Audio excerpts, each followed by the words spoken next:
अस्सलाम वालेकुम, नमस्कार, सत श्री अकाल, जय भीम, जय जिनेंद्र, जय झूलेलाल। मैं मुख्तार अहमद, चीफ एडिटर, अमरावती हलचल न्यूज़ के लिए। अभी हम पहुँचे हैं अमरावती परवीन पोटे कॉलेज, जहां आज भारत के मुख्य न्यायाधीश भूषण जी गवई यहां पहुंचे हैं और उनका अमरावती कर और वकील संघ द्वारा भव्य सत्कार का प्रोग्राम रखा गया है। और हिंदुस्तान को दो सौगात मिली है। पहली सौगात भारत की प्रथम राष्ट्रपति प्रतिभाताई पाटिल, दूसरा भारत के मुख्य न्यायाधीश भूषण जी गवई। ये जो दो प्रथम स्थान मिले हैं, एक सम्मान मिले है, जो इस सम्मान ने पूरे हिंदुस्तान का नहीं पूरे वर्ल्ड का निगाहें अमरावती की ओर खींची और आज अमरावती का नाम पूरे वर्ल्ड के अंदर छा गया और एक पहचान बनी एक अमरावती शहर की। और हमारे भूषण जी गवई आज यहाँ पर पहुँचे हैं।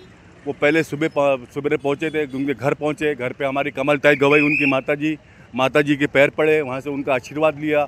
उसके बाद में कुछ उनके पर्सनल काम थे जो उनके रेसिडेंस पे निपटे। उसके बाद में आज यहाँ पे परवीन पोटे कॉलेज में स्वामी विवेकानंद सभा गृह के अंदर उनके यहाँ पे सत्कार का प्रोग्राम रखा गया।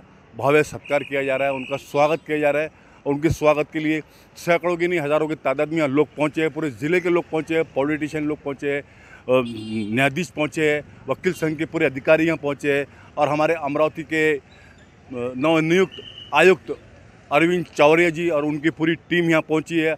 और हमारे डीसीपी सागर पाटिल साहब, गणेश शिंदे सर, कल्पना बारोकर मैडम डीसीपी, सभी यहाँ पे वरिष्ठ अधिकारी पहुँचे हैं। पूरा उनका स्टाफ मुस्तैदी के साथ में यहाँ पे ड्यूटी दे रहा है। स्पेशल कमांडो यहाँ लगाए गए हैं। और अमरावती के कमिश्नर अरविंद जी चौरिया के मार्गदर्शन में डीसीपी सागर पाटिल और पूरा उनका स्टाफ यहाँ पर मौजूद है। पूरी पुलिस यहाँ मुस्तैदी के साथ में जो अपनी सावधानी की स्थिति यहाँ पोजीशन में मौजूद है। और आज एक बहुत ही गर्व की बात है कि हमारे भारत के सुप्रीम कोर्ट मुख्य न्यायाधीश भूषण जी गवई और जो यहाँ पे उनको मान सम्मान दिया जा रहा है, बहुत ही खुशी की बात है अमरावती वासियों के लिए, अमरावती शहर के लिए। और बहुत ही अंदर प्रोग्राम चल रहा है और अंदर की जो प्रोग्राम है वो हम पूरी कवरेज करते हैं। पूरी कवरेज करके वो हम आप तक पहुँचाते। मैं दिखाना चाहूँगा ये मंजर, ये हम जहाँ खड़े हैं ये परवीन पोटे कॉलेज का है। मैं दिखाना चाहूँगा पुलिस पूरी तरह मुस्तैद है यहाँ पे।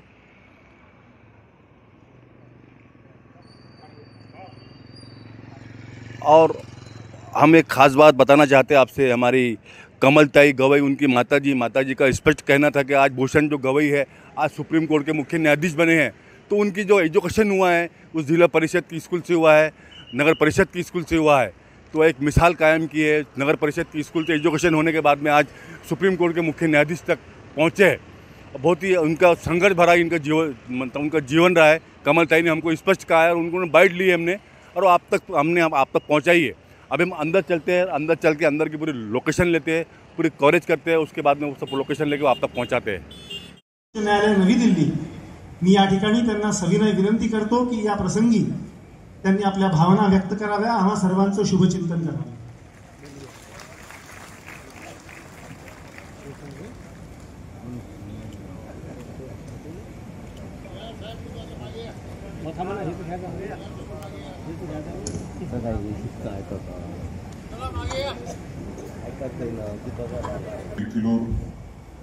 न्यायमूर्ती प्रवीण पाटील या कार्यक्रमाला मोठ्या संख्येने उपस्थित माझे आजी आणि माझे बंधू भगिनी मुंबई, औरंगाबाद आणि नागपूरहून मोठ्या संख्येने आले। प्रत्येकाचा नामोल्लेख शक्य होणार नाही। बार काउन्सिल ऑफ इंडियाचे सदस्य श्री आशिष देशमुख, श्री पारिजात पांडे, त्याचप्रमाणे बार काउन्सिलचे नावं आठवणं आणि चेहरे लक्षात ठेवणे कठीण आहे। जिल्ह्याचे प्रमुख जिल्हा सत्र न्यायाधीश श्री सुधाकर येरगोड्डा, अमरावती जिल्हा वकील संघाचे तरुण तडफदार अध्यक्ष ॲडव्होकेट सुनील देशमुख, सचिव ॲडव्होकेट अमोल गुरळ, त्याचप्रमाणे बार काउन्सिलचे बार असोसिएशनचे सर्व सन्माननीय पदाधिकारी, या कार्यक्रमाला प्रामुख्याने उपस्थित, त्यांनी दादांच्या सोबत विधिमंडळात काम केलं आणि अमरावतीच्या अनेक प्रश्नांच्या करता दोघंजण सोबत झटले ते आदरणीय बीटी काका देशमुख, अमरावतीचे खासदार श्री बळवंतराव वानखेडे, माजी खासदार अनंतराव गुडे, आमचे मित्र माजी मंत्री सुनील देशमुख उपस्थित आहेत, संजय भाऊ आणि सुलभाऊ यांनी वाटते पहिल्यांदा अमरावतीमध्ये झालं असेल की पती आणि पत्नी दोघेजण एका वेळेला आमदार आहेत.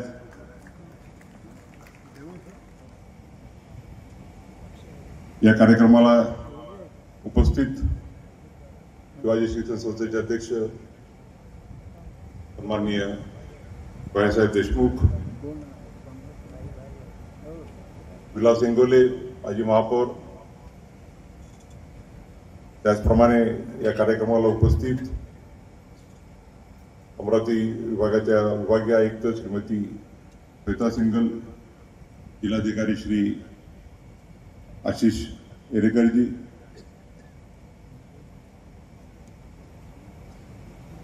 या विभागाचे पोलीसचे इन्स्पेक्टर जनरल श्री पोफळेजी, पीपी श्री अरविंद चिरानिया, त्याचप्रमाणे पोलीस विभागाचे सन्माननीय अधिकारी श्री शिंदे आणि श्री पाटील, पीडब्ल्यूडीचे अधिकारी श्री जोशी, श्रीमती गिरासे मॅडम, श्री गिरी, सुप्रीम कोर्टाचे सेक्रेटरी जनरल श्री मुनघाटे, हायकोर्टाचे रजिस्ट्रार जनरल श्री अडकर, महाराष्ट्र राज्याच्या विधी विभागाचे सचिव श्री विलास गायकवाड, वर्ध्याचे प्रमुख जिल्हा न्यायाधीश श्री बरुका,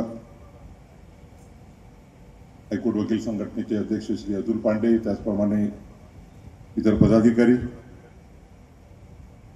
नागपूर खंडपीठाचे मुख्य सरकारी वकील श्री देवेंद्र चव्हाण, नागपूर हायकोर्टाचे माजी सरकारी अधिकारी श्री पी पाटील, अमरावतीचे जिल्हा सहकारी वकील श्री परीक्षित गणोरकर, या ठिकाणी उपस्थित विदर्भातल्या अनेक जिल्हा वकील संघटनांचे सन्माननीय अध्यक्ष, विदर्भाच्या कानाकोपऱ्यातून आलेले सर्व सन्माननीय वकील बंधू भगिनी, नागपूरहून उपस्थित डेझिग्नेटेड सिनियर आणि नॉन डेझिग्नेटेड सिनियर वकील, अमरावती जिल्ह्यातील सर्व ज्येष्ठ वकील, त्याचप्रमाणे वकील संघाचे सर्व सदस्य, अमरावती शहरातील उपस्थित गणमान्य नागरिक,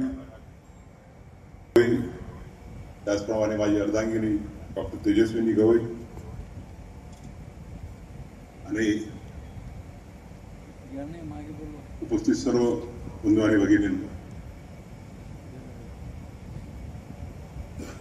सर्वप्रथम छत्रपती शिवाजी महाराज डॉक्टर बाबासाहेब पंजाबराव देशमुख, संत तुकडोजी महाराज, संत गाडगे महाराज आणि दादासाहेब गवई यांच्या पवित्र स्मृतीला अभिवादन करतो. या प्रसंगी मी भारताचा मुख्य न्यायाधीश म्हणून नाही तर आपल्या अमरावतीचा पुत्र या नात्याने अमरावतीच्या मातीला वंदन करण्याकरता आणि आपल्या सर्वांचे आशीर्वाद घेण्याकरता उपस्थित आहे. आज सकाळपासून जो मी लँड झालो 12:30 आणि त्यानंतर सकाळपासून जो आपल्या सर्वांकडून प्रेमाचा जो वर्षाव चालू आहे त्यांनी पूर्णतः भारावून गेलो आहे आणि शब्द सूचनाचे झाले आहेत.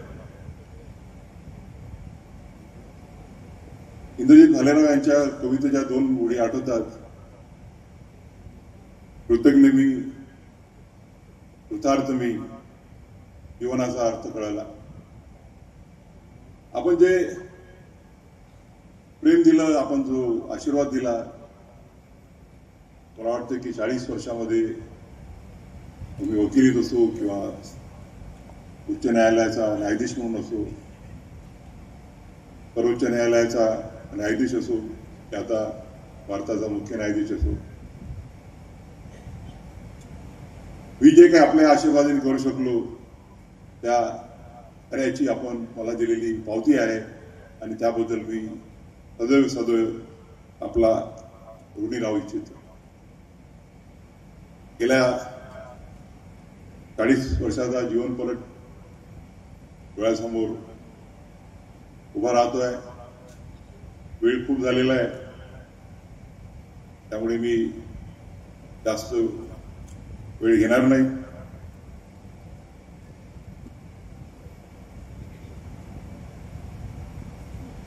आयुष्यामध्ये सर्वात जास्त जर कोणाचं महत्व असेल तर ते आई आणि वडिलांचंच. आणि माझ्या जडणघडणीत आईचा आणि दादांचा सिंहाचा वाटा आहे. आईने कष्ट करणं शिकवलं. मगाशी सांगितल्याप्रमाणे आई स्वतः लग्नानंतर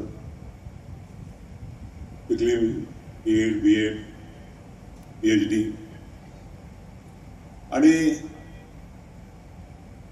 जे काही माझ्या जीवनावर जर सर्वात जास्त कोणाचा प्रभाव असेल तो म्हणजे दादांचा. लहानपणापासून त्यांच्यासोबत समाजात वावरण्याची संधी मिळाली आणि त्यामुळे एक समाजाचे प्रश्न काय असतात आणि समाजाच्या प्रती आपली काय भूमिका असावी, काय कर्तव्य असावे, काय संवेदना असावी याची जडणघडणच माझ्या आयुष्यात त्यांच्यासमोर मोठा होत असताना होत गेली.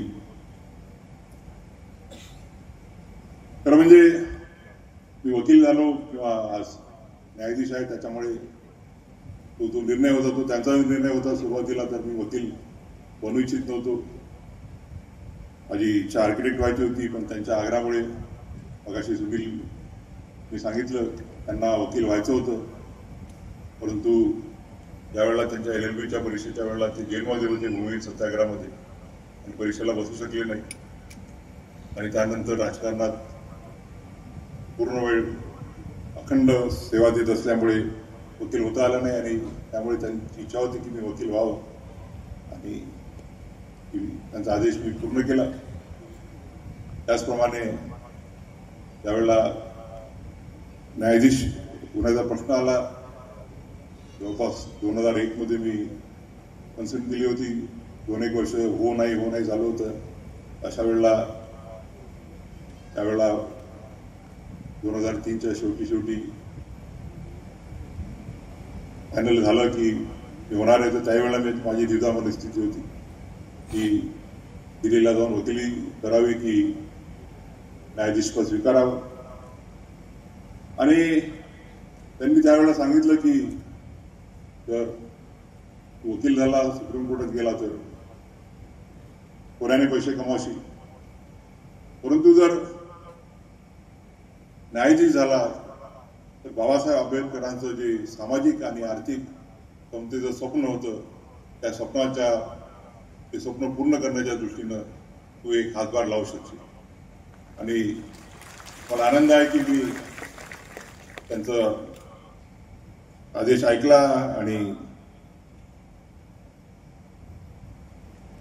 न्यायदानाचं कार्य स्वीकारलं. न्यायदानाचं कार्य हे काय आपण त्याला जॉब म्हणतो, तो जॉब नसतो, नोकरी नसते. एक त्याला आपण म्हणतो सतीचं वाण किंवा तारेवरची कसलं सारखं असतं. मगाशी किशोर भाऊने उल्लेख केला वादग्रस्त जजमेंटचा. The judge can never be guided by what the people will feel about his judgment. जजनी न्यायाधीशांनी आपल्या राज्यघटनेप्रमाणे आणि सतत विवेक बुद्धीनं निर्णय देणं अपेक्षित असतं. तर लोक काय म्हणतील असं भिवून जर न्याय निवाडे द्यायला लागले तर खऱ्या अर्थानं तो न्याय निवाडा होऊ शकत नाही. या 40 वर्षाच्या कालखंडात अनेकांचे योगदान लाभले. सुरुवातीला मुंबईला 1 वर्ष लॉ केलं, त्यानंतर अमरावतीला शिफ्ट झालो. 82ला दहाची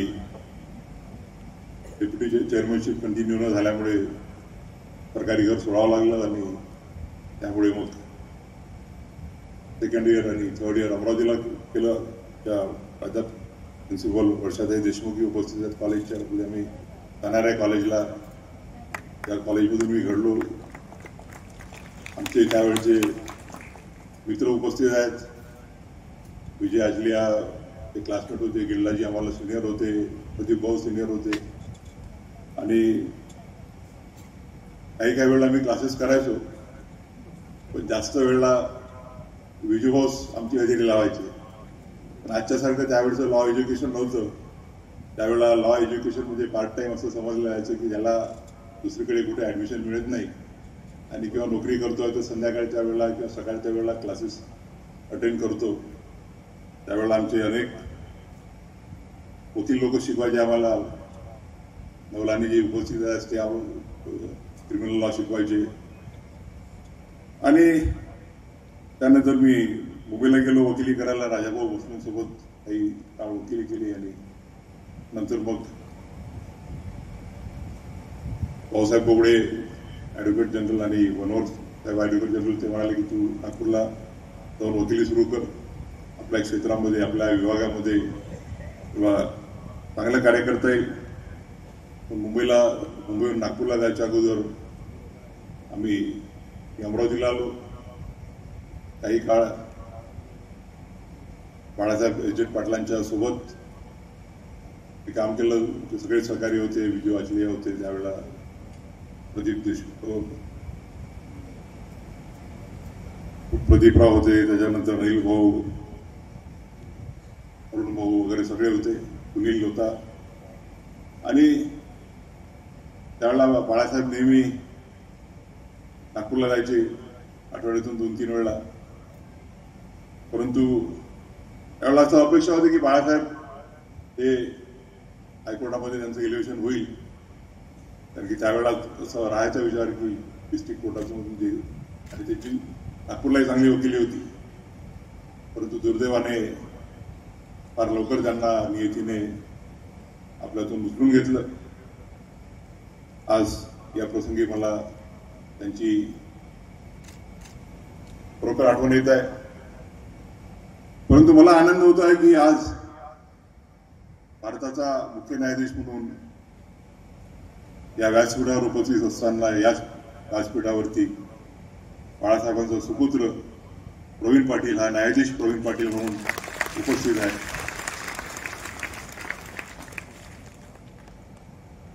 आज प्रकाश भाऊंची पण कुणी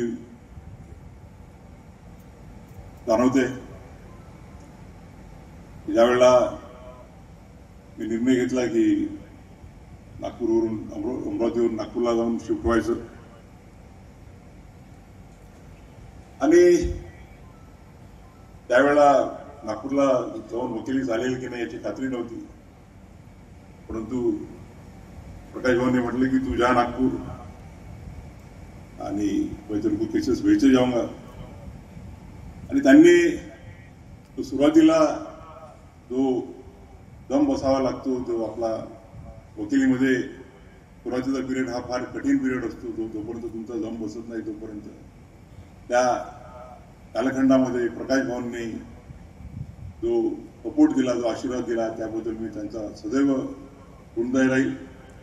आज प्रकाश भाऊ उपस्थित नाहीत, नियतीने त्यांनाही लवकर निघून गेलं, पण आज आशीर्वाद देण्याकरता आमच्या वीणा वहिनी उपस्थित आहेत. त्याचा मला खरोखर आनंद आहे. त्यावेळेला D.R. कुलकर्णी, आप्पासाहेब कुलकर्णी, जैन साहेब वगैरे सगळे लिडिंग वकील होते. आणि अमरावतीचा बार हा नेहमी प्रगल्भ राहिलेला आहे. आताच परीक्षेंनी उल्लेख केला की आपण बेसिक स्ट्रक्चर तिची डॉक्टराईन आहे त्याचं श्रेय देतो केशवानंद भारतीला. HR खन्नांनी ते जजमेंट दिलं 13 जजेस जजमेंट केसमध्ये, परंतु त्याचा जो फाउंडेशन आहे ते सज्जन सिंगच्या जजमेंटमध्ये ते जस्टिस हिदायतुल्ला आणि जस्टिस KR मुधोळकर यांचे जे मायनॉरिटी जजमेंट्स आहेत त्यामध्ये आहे. जस्टिस हिदायतुल्ला आपल्या जजमेंटमध्ये म्हणाले की I would require stronger reasons than the given in Shankari Prasad to hold that the parliament's powers are unrestricted unbridled. परंतु जस्टिस JR मुधोळकर म्हणाले की whether the power to amend can be constitute to change the constitution. ते जर म्हणाले की amendment नुसार जर पूर्ण कॉन्स्टिट्यूशन जर बदलता येणार असेल तर मग त्याला अमेंडमेंट कसं काय भरता येणार आहे. आणि म्हणून त्यांनी व्ह्यू घेतला की though the parliament has powers to amend the constitution, it has no power to alter the basic features of the constitution. आणि तो त्यांचा मायनॉरिटी व्ह्यू त्यानंतर 13 जजेसचा व्ह्यू बनला. सुरुवातीला भैयासाहेबांनी सांगितल्याप्रमाणे काही महिने मी त्यांच्यासोबत ऑनररी असिस्टंट म्हणून पण काम केलं गव्हर्नमेंट बोर्ड ऑफिसमध्ये. त्यानंतर नागपूरला गेलो, नागपूरला वकिली चालू केली आणि त्यावेळेला मनोहर साहेब होते ॲडव्होकेट जनरल. त्यांनी आग्रह केला की AGP बना म्हणून. आणि त्यावेळेला 1 वर्षाचा कालखंड भास्करराव पाटील BT पाटील उपस्थित आहेत, त्यावेळेला गव्हर्नमेंट ट्विटर होते आणि त्यांनी आम्हाला पूर्ण संधी दिली. मी होतो, आमचे सहकारी अवी देशपांडे उपस्थित आहेत, आमचे दिवंगत सहकारी त्यांची आठवण येते वृंद मुजुमदार, राजीव माडखोलकर, आम्ही 3-4 जण होतो. त्यांना भास्करांनी पूर्ण मुभा दिली होती की आम्हाला मग ते अमेंडमेंट कुठल्या स्टॅच्युटरी चॅलेंज झाला असेल तर त्या चॅलेंज फेस करण्याची सरकारतर्फे संधी मिळाली. त्यामुळे 1 वर्षाच्या कालखंडात भरपूर शिकता आलं. 1 वर्ष सरकारी वकिली केल्यानंतर मी 93 मध्ये राजीनामा दिला आणि 2000 मध्ये ज्यावेळेला सरकार बदललं त्यावेळेला विलासराव देशमुखांनी आग्रह केला की तुम्ही नागपूरचं मुख्य सरकारी वकील पद स्वीकारावं. माझी विशेष इच्छा नव्हती, परंतु ते पोपळे साहेब यांना मी माझा मोठा भाऊ समजतो. ते म्हणाले की मला न्यायमूर्ती बनायची ही इच्छा मी कधीच लपून ठेवली नव्हती. मी सुरुवातीपासून ओपन होतो की तर योग्य वेळी संधी आली मी निश्चितच. त्यांनी सल्ला दिला की जर गव्हर्नमेंट ट्विटर झाला तर शॉर्टकट राहील हायकोर्ट जज बनायसाठी. आणि बारमधून खूप लोकांसोबत कॉम्पिट करायला लागेल. गिल्लाजींसारखे मोठमोठे वकील होते त्यावेळेला अमरावतीतून तिथं प्रॅक्टिस करणारे. आणि त्यांचा सल्ला स्वीकारला मी. आणि वर्षभराच्या आज मला VP सिंगांनी विचारलं, पण त्यावेळेला 40 वर्षाचा नव्हतो मी, 39 वर्षांनी काही महिन्याचा असल्यामुळे ते म्हणाले की 40 वर्षाचा होईपर्यंत थांबावं लागेल. आणि त्यानंतर मग 6 महिने गेले, 7 महिने गेले, वर्ष गेलं, 1.5-2 वर्षानंतर न्यायमूर्ती होऊ शकलो. या 22 वर्षाच्या कालखंडामध्ये न्यायमूर्ती म्हणून बाबासाहेब आंबेडकरांनी ते संविधान दिलं आणि त्या संविधानाचे जे मूल्य आहेत त्या मूल्यानुसार मी कार्य करण्याचा प्रयत्न केलाय. नेहमी वाद होत असतो की विच इज सुप्रीम. जे बरेचसे मित्र उपस्थित आहेत जे पार्लमेंट लेजिस्लेचरला रिप्रेझेंट करतात. आणि मध्यंतरी एका घटनात्मक व्यक्तीनेच म्हटलं की द पार्लमेंट इज सुप्रीम. मी म्हटलं की neither the parliament nor the executive nor the judiciary are supreme, but it is only the Constitution of India which is supreme, and all the wings work under the Constitution. मी या 22 वर्षाच्या कालखंडामध्ये, त्याच्या अगोदर 18 वर्षाच्या कालखंडामध्ये वकिली म्हणून आणि न्यायमूर्ती म्हणून जे काम केलंय ते सगळं आपल्या समोर आहे. मी ज्यावेळेला सर्वोच्च न्यायालयाचा मुख्य न्यायाधीश झालो त्यावेळेला पत्रकारांनी इच्छा व्यक्त केली इंटरव्ह्यू द्यायची, परंतु मी कोणाला इंटरव्ह्यू दिला नाही, कारण की मला सुरुवातीला खूप जास्त अपेक्षा वाढवायच्या नाही आहेत. आणि याच्या अगोदरचे बरेच उदाहरणं मी बघितले की शपथ झाल्या लांबलचक इंटरव्ह्यूमध्ये मी हे करणार आहे, मी ते करणार आहे, आणि नंतर कालखंड संपताना असं बोलू इच्छित नाही. त्यामुळे मी सांगितलं की मी एवढंच फक्त अभिवचन देईल की मी जी शपथ घेतली आहे त्या शपथीप्रमाणे माझ्या योग्यतेनुसार आणि माझ्या सत्संग बुद्धीला जे मान्य होईल, भारतीय राज्यघटना, भारताच्या राज्यघटनेअंतर्गत केलेले कायदे यानुसार मी माझं कार्य करण्याचा प्रयत्न करेल. माझ्या प्रत्येक जजमेंटमध्ये जिथे जिथे सामाजिक आणि आर्थिक समानतेचा प्रश्न येतो त्यावेळेला नेहमीच मी जे आपले फंडामेंटल राईट्स आहेत आणि डायरेक्टिव्ह प्रिन्सिपल्स पार्ट 3 आणि पार्ट 4 ऑफ द कॉन्स्टिट्यूशन यांचा समन्वय साधण्याचा प्रयत्न केलेला आहे. नुकतंच विदर्भातला नागपूर प्रदेशात तो झुडपी जंगलाचा एक मोठा गहन प्रश्न आहे.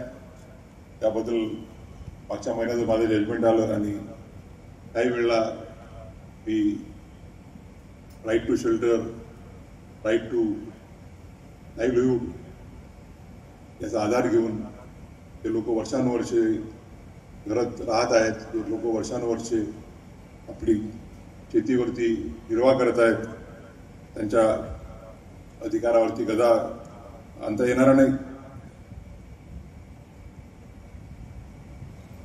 आज आपण सर्वांनी सकाळपासून जे प्रेम दिलं त्याबद्दल मला शब्द नाही आहेत. आज या प्रसंगी दादांची उणीव तर झालोच, परंतु माझे आजोबा आणि आजी या आमच्या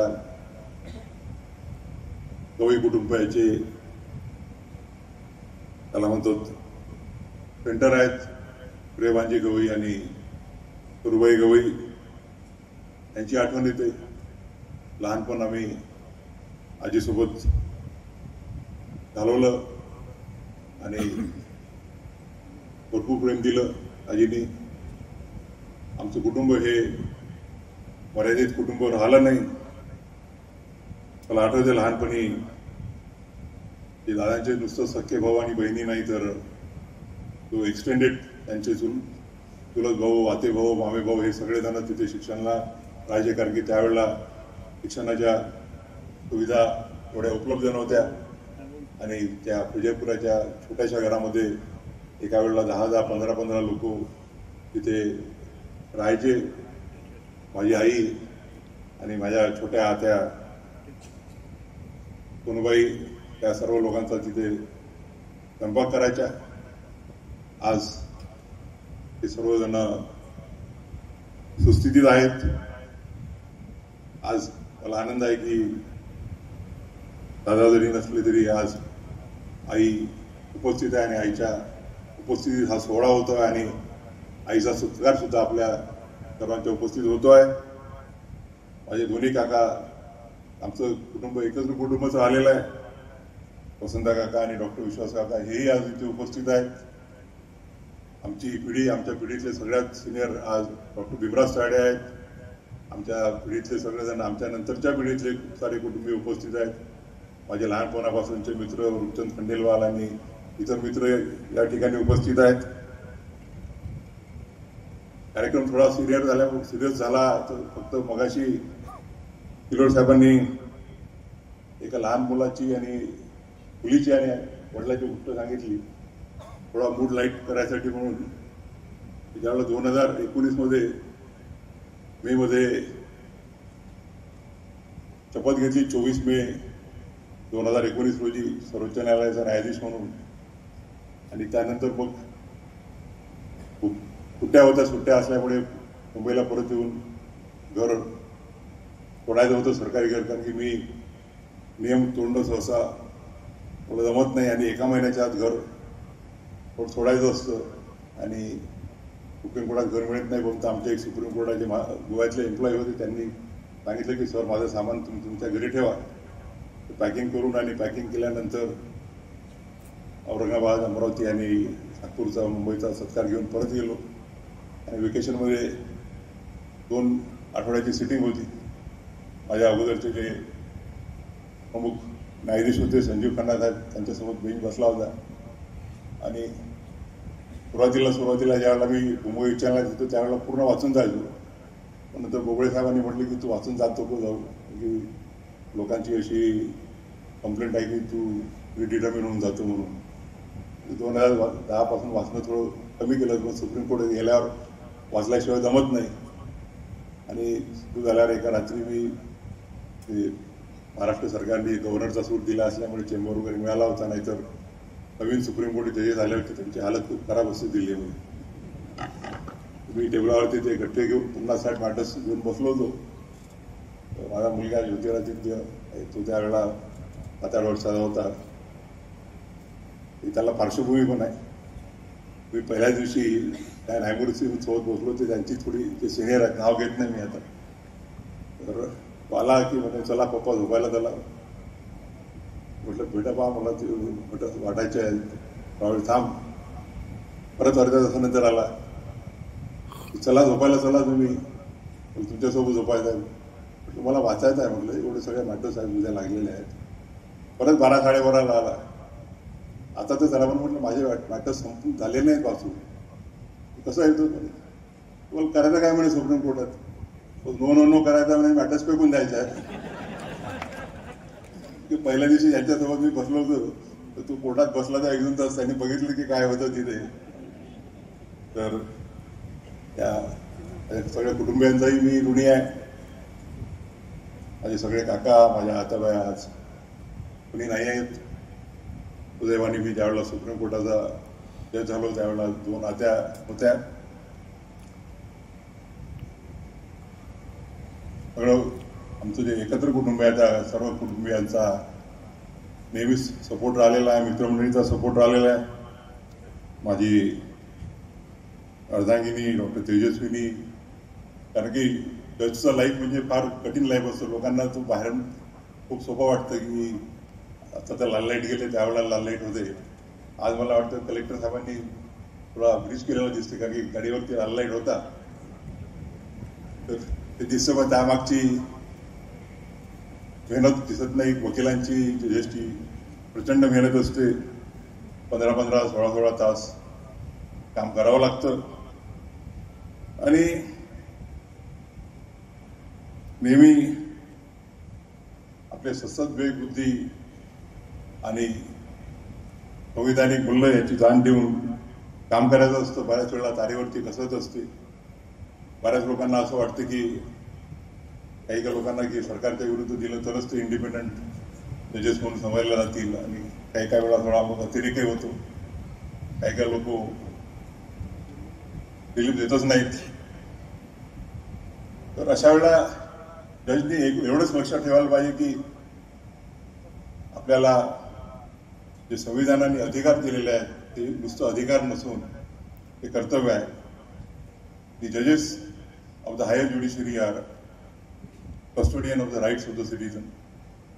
They are the custodians of the constitutional values, the constitutional principles. आज माझे भाऊ बहीण पण इथे उपस्थित आहेत. सर्वांचं प्रेम लागलेलं आहे. माझ्या सासूबाई अंजली गायकवाड उपस्थित आहेत. सर्वांचा ऋणी आहे. परंतु मी या प्रसंगी आपले आभार मानणार नाही, कारण की आभार मानायचे कोणाचे? आपण आभार दुसऱ्याचे मानायचे असतो. आपण तर आपलेच आहोत, याच मातीतले आहोत.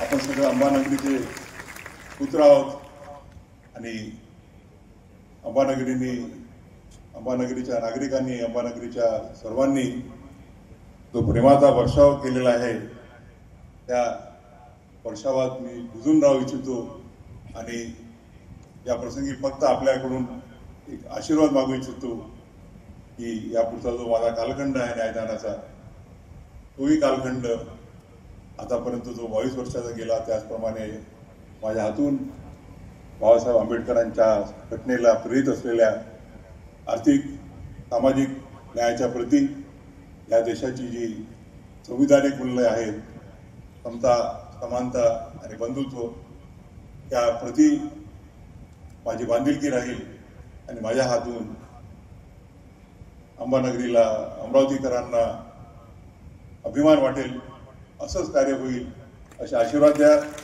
अशी विनंती करतो.